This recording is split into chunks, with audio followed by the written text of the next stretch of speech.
You've spent all your life being what others want. You often don't even know who you are. Most people experience very unhealthy, hurtful anger. They don't know what healthy anger looks like. It's learning the difference between healthy anger and unhealthy anger. It's learning to express healthy anger and not feel guilty for it.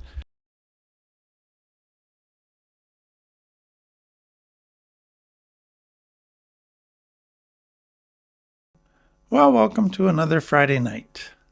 I want to end our fawning series with a final talk, and hopefully it's been a helpful series to you, because to me this again is one of the most common responses to people with complex trauma to survive, but yet most don't even realize how big of an issue it is for them and how it causes so many problems for them in adult life. So what I want to talk about today is the fact that within fawning, when a person is fawning, there's a double bind. When they attempt to heal from fawning, it creates another different double bind. So they have a double bind whether they're in fawning or trying to get out of fawning.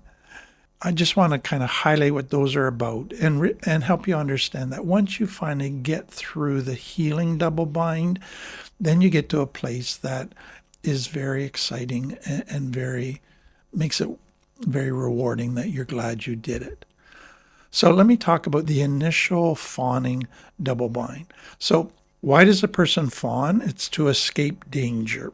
So in order to escape danger, what did they have to do? They had to shut down parts of themselves and become more attuned to others than they are to themselves. So they shut down their emotions. They shut down being connected to their body, being connected to their intuition. They became super attuned to everybody else's needs, but not to their own. So that was how they survived. Okay. Stop and think of the double bind that comes out of that for a person who stays in fawning. So now they move into adult life with their intuition shut down. They don't listen to their body. They don't listen to their emotions. They're disconnected from them. So guess what happens now? They walk into danger, but they've shut down all their alarm systems, their warning bells, and now they're more vulnerable to get traumatized again. So that's the double bind. To stay in fawning means that I'm trying to escape danger, but I'm actually creating greater danger for myself. But there's another piece to this double bind. By trying to escape danger, what they did was not just shut down self, is they developed a whole bunch of shame. I must be the problem. A whole bunch of internal lies that I need to be smaller. I need to make everybody else happy. And that then came with a strong internal critic that basically said you're selfish, you're lazy, you're narcissistic, you're cruel, you're unloving, all kinds of negative messages. So by trying to create safety for themselves, now they've created an internal world that's very dangerous, that is constantly criticizing them, abandoning them, beating themselves up. That's the second part. Then there's a third part. Fawning became a way to feel some power, to not have to deal with the pain, to try to feel positive emotions about myself. And so now there's all kinds of unhealed wounds inside of you that when you come into adult life, they can get triggered. And when they get triggered, you dysregulate, you overreact, you lash out, you hurt others, you hurt yourself. So now trying to find safety, you actually have left all of these landmines of unhealed wounds that create greater danger for yourself. That's the third one. The fourth one, part of the whole living in danger and having to fawn and trying to keep safe was you became hypervigilant, where you were always looking for danger, trying to spot every possible dangerous situation, dangerous person. But what happens now, the brain goes to, it's better to be safe than sorry. So if we see something, if we're not sure if it's dangerous or not, let's just say it's dangerous. So now it's reading danger into situations often that aren't even dangerous. So now you're creating a response that says, I need to be in survival mode because this is dangerous when it's not. So you're acting in ways that end up hurting you and others. And then there's a final piece to this, and that is what happens subconsciously in the brain when it's in a situation as a child that it can't resolve. It's a painful situation, is that often throughout adult life, it subconsciously recreates the situation that it's been trying to avoid, the situation that it couldn't resolve. It recreates it over and over again, hoping that maybe this time it can resolve it. And so that's where some people, without even realizing it, end up back in abusive relationships, back with abusive bosses, all of those things, because they're still trying to resolve living with a narcissist. The problem is they're still using the same tools that they had as a child. They haven't healed enough, learned healthy tools to resolve it in a healthy way. So they walk back into a situation that they've recreated over and over again, and they get hurt over and over again. They keep wounding themselves. So they create what they're trying to avoid, what they're trying to solve, only to wound themselves farther. So what I want you to understand is that fawning looks like the solution to danger, but it actually creates a double bind where you now end up in more danger in adult life. Okay, so let's go to recovery and the double bind that comes out of recovery. And there's really 4 key double binds that happen to a fawner in recovery. And this to me is so important to understand if you're healing from fawning. So number 1 is around healthy anger and being assertive. So if you think of the fact that most fawners, they lost access to their fight response. To them, anger was bad. Anger scares them. They're afraid that if they acknowledge anger, express anger, that it'll take over. They will do something that they will regret. They don't know if they can control it. It's that powerful. So they see it as a bad force that they try to keep the lid on all the time. And they do not want anything to do with it.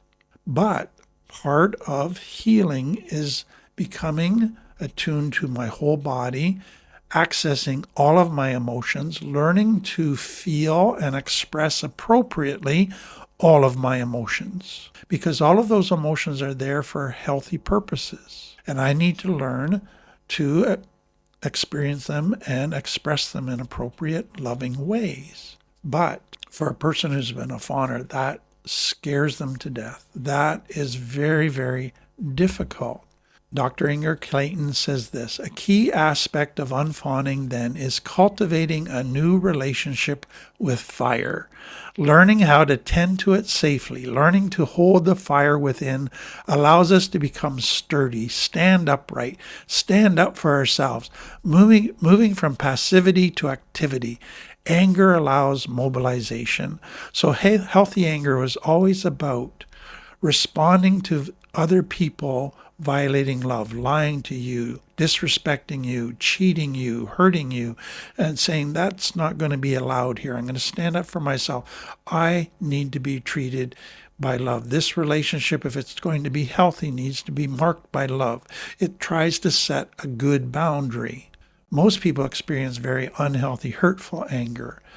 They don't know what healthy anger looks like. And so now it's learning the difference between healthy anger and unhealthy anger. It's learning to express healthy anger and not feel guilty for it. But that's what leads to the double bind.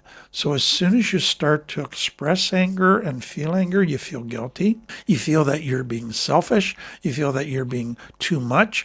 You're being unloving. You're being narcissistic. You're being too visible, too demanding. And everything in you says, shut her all down again. And so to heal, you have to get through that double bind and go, no, this is healthy anger. I am feeling false guilt, not true guilt.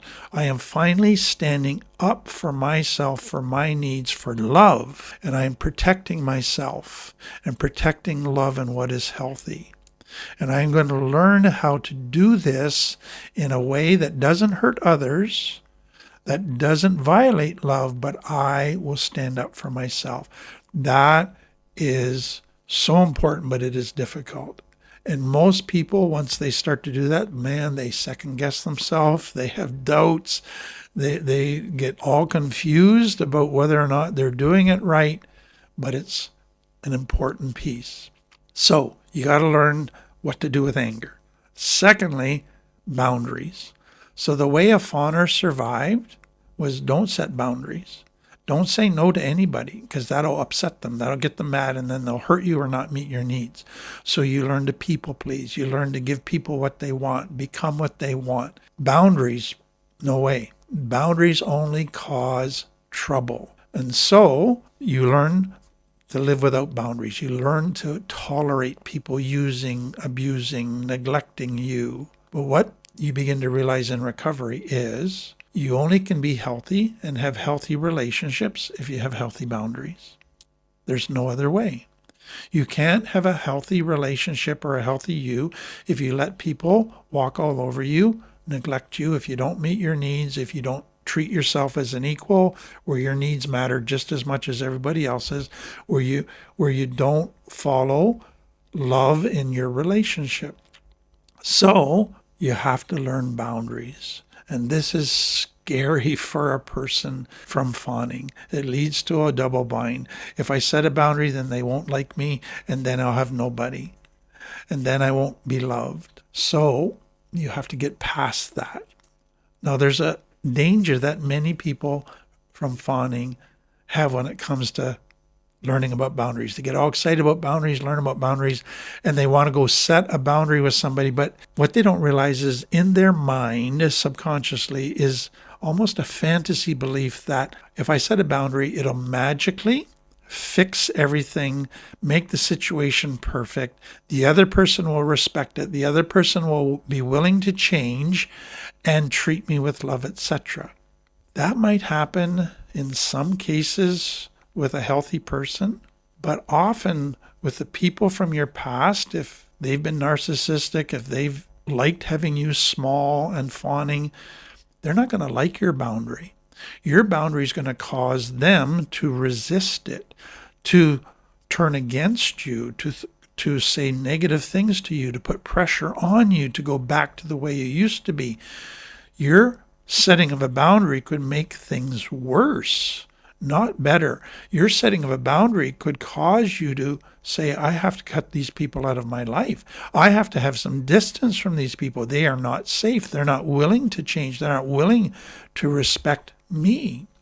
So understand this. Boundaries are not about changing other people. Boundaries are about caring for yourself. And if caring for yourself means you might lose people who aren't safe, who aren't respectful of you, that's going to hurt for a bit. But in the end, you're going to go, wow, I'm glad I did it, because it has led to feeling much better about myself, much safer, and to better people in my life.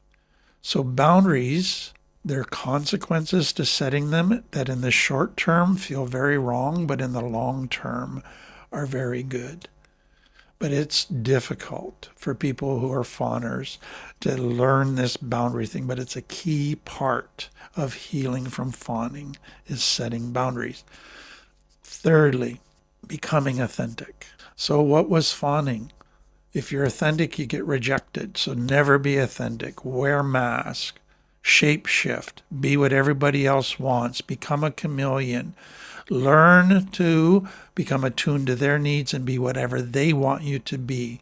That's how you survive. That's how you get your needs met. That's how you get validation. Being authentic only leads to pain, only leads to rejection. Now what you realize is to be healthy, I have to be authentic. To have a healthy relationship, you need two authentic, safe people. But that creates a lot of tension in you. That is a double bind, because what if I'm authentic? They might reject me. They might not like me. They might not see me as valuable. I have to perform to get value. I have to perform to get love. To be authentic, that's just my bare soul, and that might not be good enough. and it creates all kinds of tension. But you have to learn to become authentic. So let me just say this. A lot of people, I think there's some switch somewhere that you just flip and all of a sudden you're authentic and you know who you are and you can just be yourself. Don't look at it that way. Look at it as a journey. It's a process of discovery. You've spent all your life being what others want. You often don't even know who you are.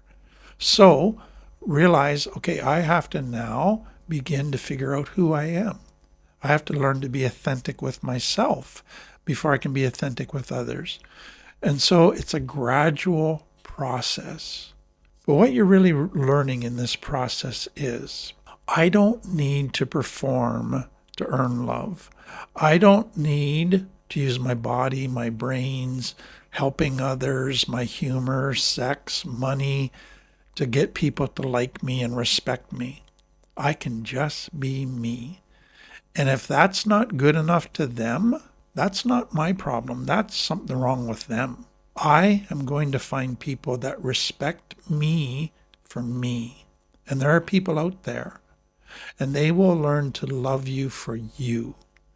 And that is what this is about. But that's scary, because what people, again, think who are fawners is, I've always needed a ticket in order to get love. I got to somehow buy my way to love. But if I don't have a ticket anymore, if I'm saying I just am me and I show up as me, that creates all kinds of fear. That creates all kinds of internal tension. Once you get through that, you're able to relax and you find some safe people, and that's good enough. The final double bind that people will face that come out of fawning is learning to trust safe people again and be vulnerable with them. Fawning, you act like you trust, but you don't. You don't trust yourself. You don't trust others. You aren't vulnerable with anybody. You might act it. It's fake vulnerability, but only in certain areas. Now you're basically saying, the things I had to do to survive, I'm willing to give up. I'm willing to start to learn to trust again. It's not going to happen overnight. It's not going to be something that just magically happens. It's going to be a slow process, but I'm going to learn to trust, because that's a key component of a healthy relationship, of getting healthy, of joy. So let me again read from Dr. Inger Clayton. Vulnerability and safety are processes rather than destinations, where we continue attuning to ourselves and to the context we are in. We discover safety in our relationships by wading in a little at a time. As we establish more relational safety, so you got a picture, you're going into a relationship, you can't just say magically up front, is this person safe or not? You listen to your gut and you go, okay, I think they might be safe. I'm going to wade in a little bit and test it. And you wade in and you find out there's safety.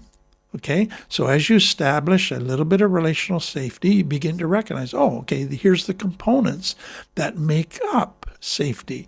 Now you can identify it.